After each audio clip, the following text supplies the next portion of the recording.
Então, pessoal, a gente já provou a ida e agora a gente tem que provar a volta dessa fórmula, né? Então a gente tem que provar que a fórmula para todo x não há x, então não existe x a x, é válida, tá? Então vamos fazer essa demonstração. Então vamos começar aqui, ó, para todo x não há x é a nossa hipótese.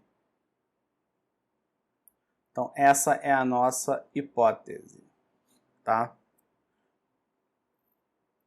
Eu poderia aqui, por exemplo, obter... Vou até fazer aqui logo de cara. Eu poderia obter aqui não AAzinho ou não AX, tá? Eu vou obter aqui, ó, não ABzinho, só para não ficar AA aqui, tá? Isso aqui vai ser obtido a partir da linha 1, fazendo uma instanciação universal. Aplicando a regra da instanciação universal. Por que eu coloquei B e não coloquei X? Vocês já vão entender por que eu coloquei B aqui e não coloquei X, tá?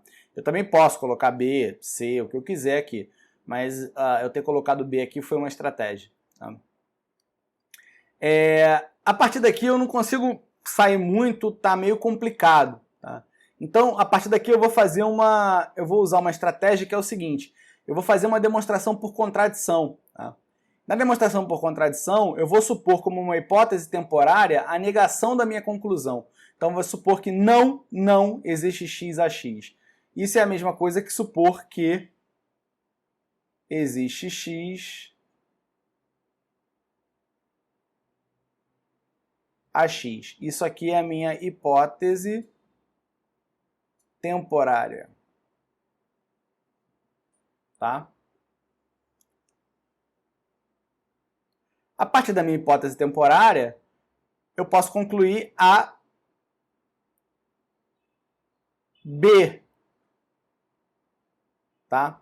Só que isso estaria errado. Tá? Isso aqui estaria errado de fazer essa conclusão. Por que estaria errado? Porque esse B eu já usei antes ele aqui em cima. Tá vendo? Ele já está sendo usado aqui em cima, esse B aqui. Então eu não posso usar ele aqui embaixo. Então eu vou apagar tudo que eu fiz aqui, tá? Porque eu quero usar... Eu quero que o que eu tenho aqui seja... A variável que eu tenho aqui seja a mesma que eu tenho aqui. Então eu tenho que concluir esse cara aqui depois de concluir esse aqui. Tá? Então eu vou apagar... Vou apagar essa linha.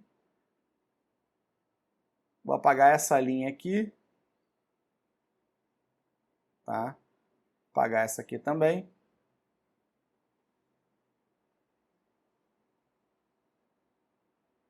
Então aqui, ó, eu já vou colocar minha hipótese temporária, que é existe x a x. Isso é uma hipótese temporária. Agora eu vou concluir a Bzinho aqui, tá? Vou concluir isso aplicando a regra da instanciação existencial à linha 2. Então, instanciação existencial à linha 2. Tá? Na linha 4, eu vou concluir o não a Bzinho, aplicando a linha 1 a minha instanciação universal. Tá? Então, não Bzinho. Então, agora repara o seguinte. Eu tanto tenho o ABzinho como verdadeiro, como o não ABzinho como verdadeiro. Isso aqui é uma contradição ou é uma inconsistência. Tá? Eu não posso ter esses dois caras verdadeiros ao mesmo tempo. Tá? Como eu tenho uma inconsistência formada por esses dois carinhas aqui, eu posso concluir a partir desses dois caras qualquer coisa. Tá? Por conta de uma inconsistência. Eu posso concluir qualquer coisa. Então agora repara o seguinte, olha. Eu estou querendo obter, né, a negação desse cara que está aqui na linha 2. A negação que está com esse cara aqui na linha 2. Tá? Então, eu vou concluir aqui uma fórmula Q. Tá? Estou colocando um genérico aqui, tá? Uma fórmula Q. E eu concluo essa fórmula Q por conta da inconsistência das linhas 3 e 4. Inconsistência. Tá? Então, como eu concluí esse Q, né? Aqui na linha 6, lembra que quando você começa com uma hipótese temporária e chega numa fórmula Q, você conclui essa hipótese temporária então Q? Então aqui do lado de fora eu consigo concluir existe x, A de x, então Q. Isso aqui vai ser a minha conclusão das linhas 2 a 5.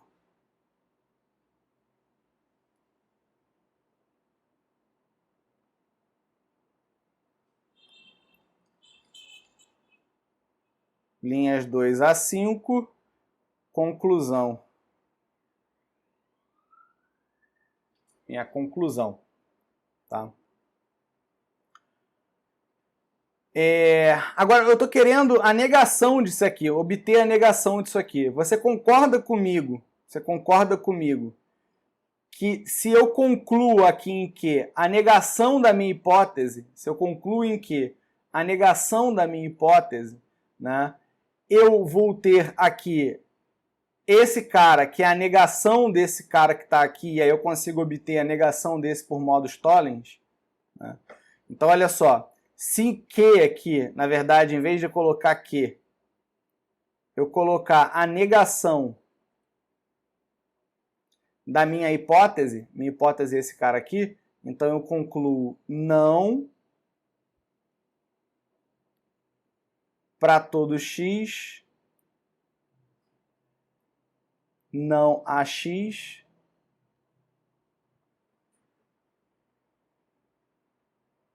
então concluí não esse cara. Então aqui, ó, o meu Q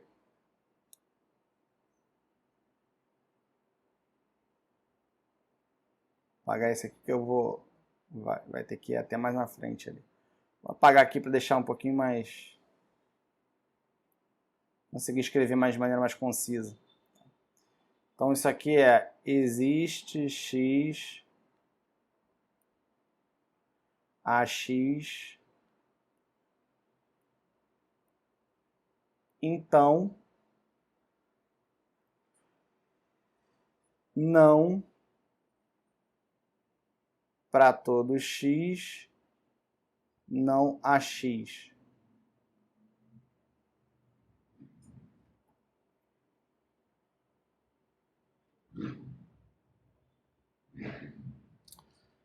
Isso aqui é a conclusão, né? Como eu falei, das linhas 2 à linha 5, né? 2 a 5, conclusão. Tá? Então, repara que agora eu tenho a negação de isso aqui, o não isso aqui, e eu tenho esse outro carinha aqui, que é um não, né? Na verdade, esse cara aqui poderia ser, esse carinha aqui poderia ser escrito como não para todo x, não a x. Ou seja, isso aqui é a negação da minha conclusão, da minha implicação. Então, o modus tollens diz para a gente que quando eu tenho a negação da conclusão de uma implicação, eu tenho a negação do antecedente da implicação. Então, aqui na linha 7, eu consigo concluir não existe x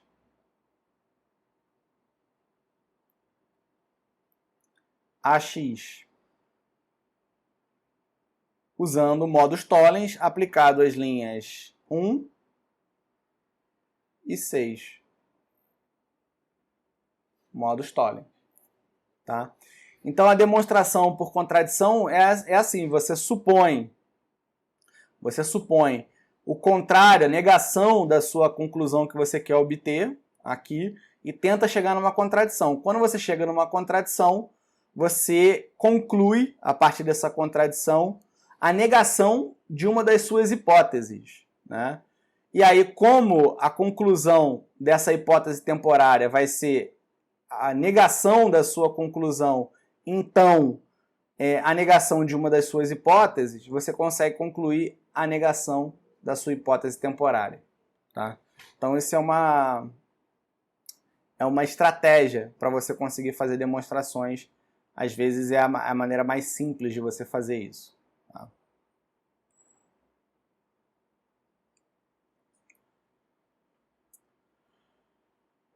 Bom, uma vez que a gente já sabe que a negação de existe x a x é equivalente a para todo x não a x, ou seja, e vice-versa, né?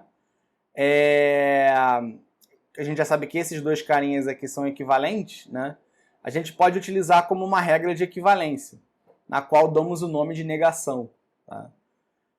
Então, não existe x a x é equivalente a para todo x não a x. A mesma coisa, não para todo x a x também é equivalente a existe x não a x. Então isso aqui também é regra da negação. Tá? Você pode usar as duas nas suas demonstrações. Então um exemplo, o argumento abaixo é válido? Prove que é ou que não é. Prove que é ou que não é. Bom, então agora ele está pedindo para a gente provar se o argumento é válido ou se não é válido. Tá? Se o argumento não for válido, a gente tem que informar uma interpretação onde essa fórmula seja falsa. Tá? Então vamos ler esse argumento primeiro, né, e tentar avaliar para ver se ele soa como algo razoável ou como algo que não é razoável. Tá? O que ele está dizendo para mim é o seguinte, para todos os objetos do domínio, né, se o objeto tem a propriedade P ou a propriedade Q, então ou existe um objeto com a propriedade P, ou todos os objetos têm a propriedade Q. Tá? Então, para todos os objetos do meu domínio, se eu tenho que o objeto ou tem a propriedade P ou tem a propriedade Q, então existe um objeto, quer dizer, ou existe um objeto com a propriedade P, né? Ou todos eles têm a propriedade Q. Tá? Então, isso aqui parece que faz sentido. Então, essa fórmula parece que faz sentido, ela parece que é sempre verdadeira. Né? Se eu tenho para todos os objetos do meu domínio que é verdade que P de x ou Q de x, então, ou eu tenho um objeto que tem a propriedade P de x, né? Ou se isso aqui não for verdade, todo mundo tem que ter a propriedade Q de x, porque esse ou é verdadeiro. Né? Como ninguém tem a propriedade P de x, então todo mundo tem que ter a propriedade Q de x. Então essa fórmula ela me parece uma fórmula válida. Tá? Então a gente tem que provar ela. Então vamos provar.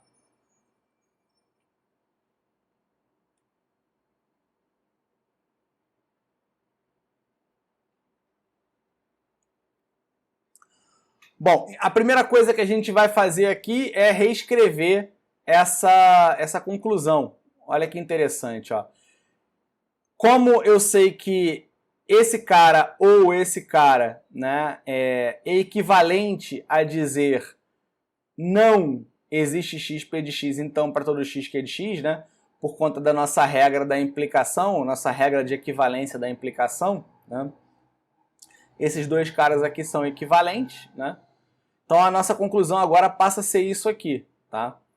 E aí a gente pode usar o método dedutivo ou regra dedutiva para jogar esse não existe xp de x para a nossa hipótese. Tá? Então a gente vai trazer esse cara aqui para a nossa hipótese. E a gente vai querer provar para todo x que é de x. Tá? Então deixa eu voltar aqui. Então o que a gente tem aqui agora, para todo x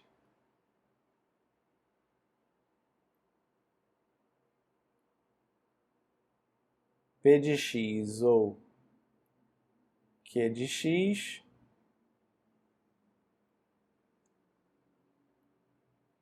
aliás, antes do então aqui,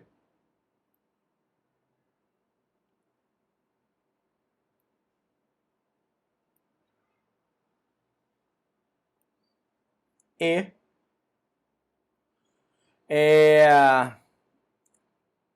não existe x, p de x. Então, nossa conclusão é que para todo x, q de x.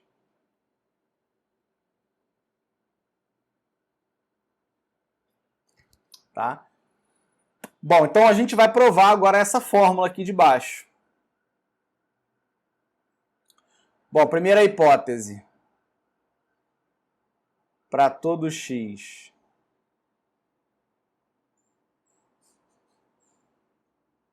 p de x ou q de x,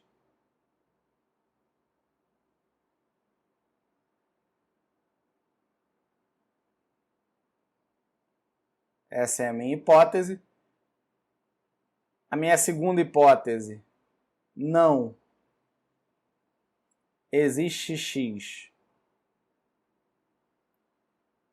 p de x.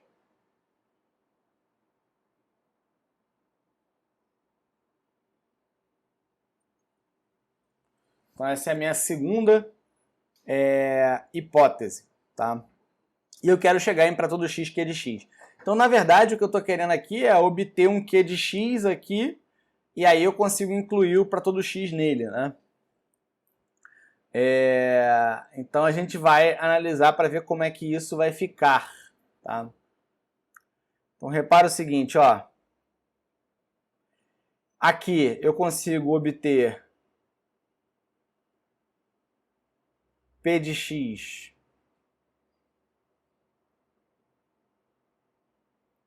ou q de x usando a minha regra de instanciação universal aplicada à linha 1, né? Certo?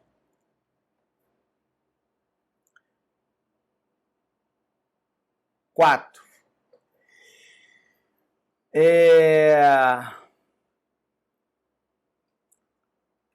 Eu posso fazer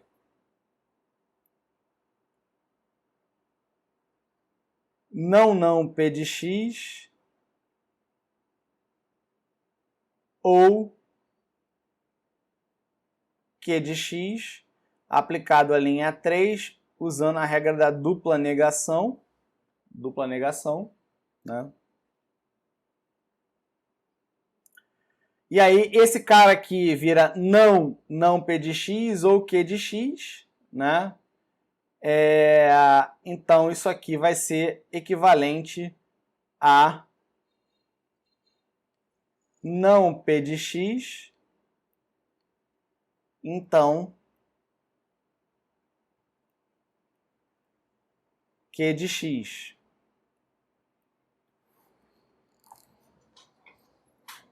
Certo? Isso aqui vai ser a minha implicação.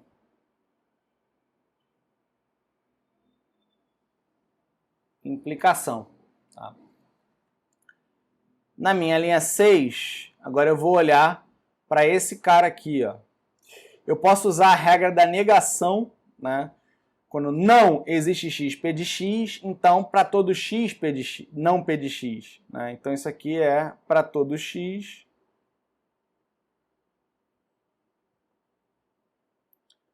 não p de x.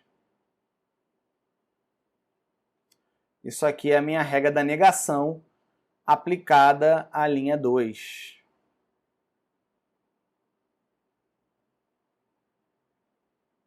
Negação. Tá? Vou continuar aqui. Linha 7. Agora, para todo x não p de x, eu posso derivar não p de x. Né? Isso aqui vai ser por conta aplicado à linha 6 da minha instanciação universal. Tá? Agora, como eu tenho não P de x e eu tenho não P de x, então Q de x, na minha linha 8 eu consigo obter Q de x devido ao modus ponens, né, aplicado às linhas 5 e 7. Modus ponens.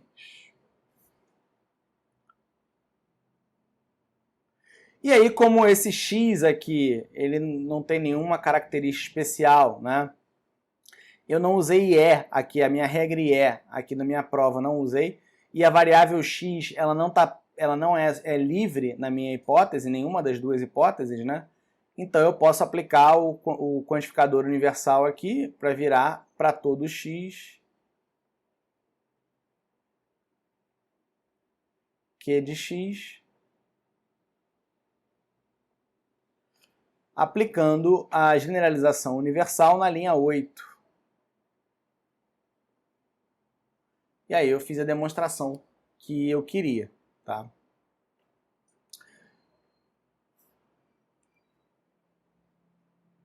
Opa, aqui já foi feito. Bom, mais uma, o argumento abaixo é válido, prove que é o que não é. Tá? Então, se a gente olhar para essa fórmula, ela está dizendo o seguinte, olha, existe um objeto do domínio que tem a propriedade P, né? E também existe um elemento do domínio que tem a propriedade Q. Então, existe um elemento do domínio que tem a propriedade P e Q ao mesmo tempo, né? Aparentemente esse argumento não faz muito sentido, tá? Então se eu digo que existe um cara que tem propriedade P e que existe um cara que tem propriedade Q, então eu estou dizendo que existe um cara que tem as duas propriedades ao mesmo tempo. Então vamos pensar que o meu domínio é o conjunto dos números inteiros, por exemplo, né? P de x é par, Q de x é ímpar, né? Então ele está me dizendo ali que existe um número inteiro que é par e existe um número inteiro que é ímpar. Isso é bastante tranquilo, né? É verdadeiro. E do outro lado, ele está me dizendo que existe um elemento x, né, um número x, que é par e ímpar ao mesmo tempo, o que é falso. Então eu teria uma coisa verdadeira me levando, implicando em uma coisa falsa, e isso é falso. Então eu consegui identificar uma interpretação onde essa fórmula é falsa, logo ela não é válida. Tá?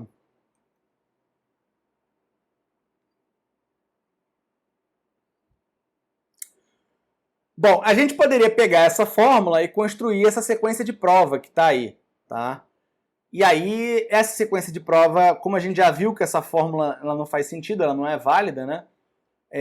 Eu não posso provar se o meu sistema dedutivo, esse meu processo, né, de decisão, ele é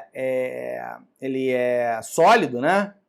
Eu não posso conseguir provar algo que não é válido usando esse sistema, né, de regras de dedução.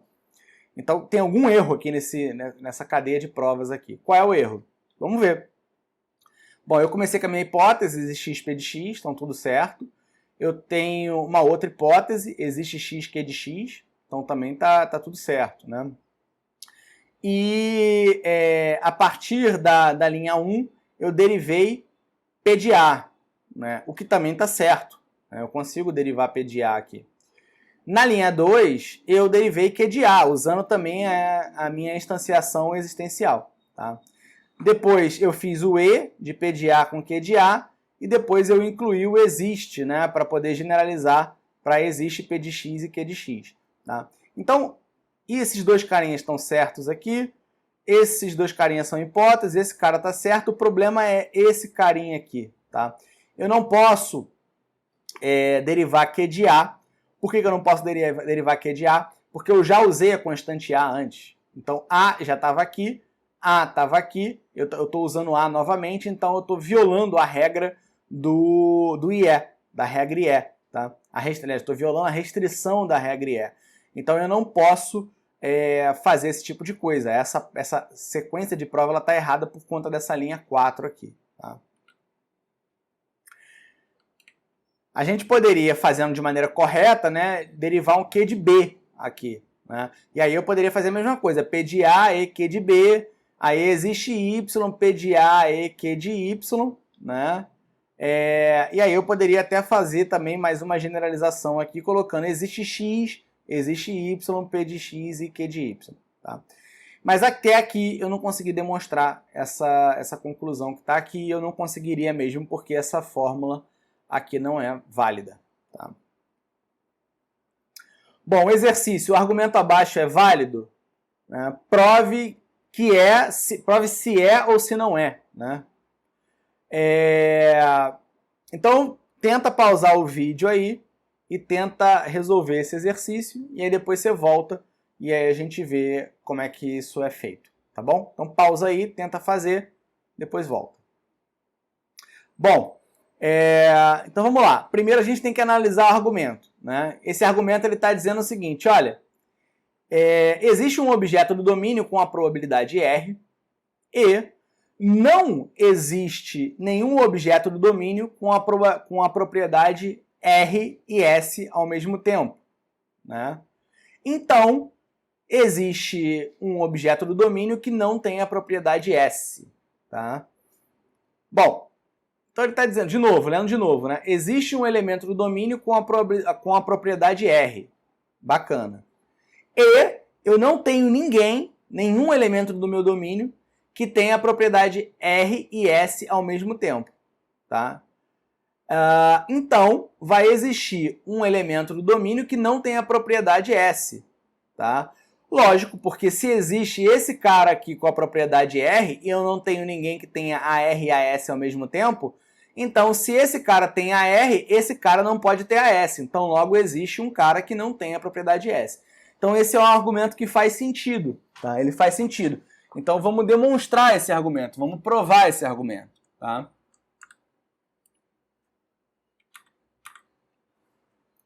Então tá lá a demonstração, ó. Primeiro a gente começa com existe x, r de x como hipótese, né? Não existe x, r de x e sx como hipótese também, tá? Esse carinha aqui a gente transforma para todo x não r de x e sx, usando a regra da negação, tá? A gente consegue também chegar em RA, a partir desse existe x, rx aqui, usando a instanciação existencial. Tá? A gente consegue chegar em... Repara que eu tive que fazer esse cara aqui primeiro, tá? E depois eu fiz a regra que chegou nesse cara aqui. Tá? Então também consigo chegar em não RA e SA, tá? Fazendo a minha instanciação universal, tá? Aplicada essa linha 3 aqui. Pela minha lei de Morgan, eu consigo chegar em não RA ou não SA, aplicando de Morgan aqui, tá? Esse cara aqui, eu poderia ter uma etapa antes, tá? Isso aqui não, esse aqui não precisa de uma etapa antes. Esse cara aqui é a mesma coisa que RA, então não SA, né? Por conta da regra da equivalência da implicação, tá? Eu já tenho RA aqui, então eu consigo concluir não SA, não SA. Tá? Se eu tenho não SA, eu consigo concluir existe x não SX. Tá? Usando a regra, ele está hipótese aqui, mas isso aqui não é hipótese, né? Isso aqui vai ser a minha generalização, aplicada a minha regra 8, né? A minha linha 8, vai ser a generalização existencial, a minha GE. Tá? Então, pessoal, isso encerra basicamente os nossos estudos sobre a lógica de predicados e sobre também a maneira como a gente tem de provar argumentos válidos usando as regras de derivação, tá? Peguem esses slides, ele está cheio de exemplos, cheio de exercícios aí para vocês fazerem. Tentem repetir, tentem fazer os exercícios desse slide aí. E a gente vai ter em seguida mais uma avaliação, assim como a gente teve uma avaliação antes que envolvia a lógica proposicional, a gente vai ter mais uma avaliação que vai envolver a lógica de predicados e a gente vai ter mais uma aula que vai falar sobre programação lógica também ainda, tá bom? Então vejo vocês na próxima aula. Um abraço e até lá. Tchau, tchau.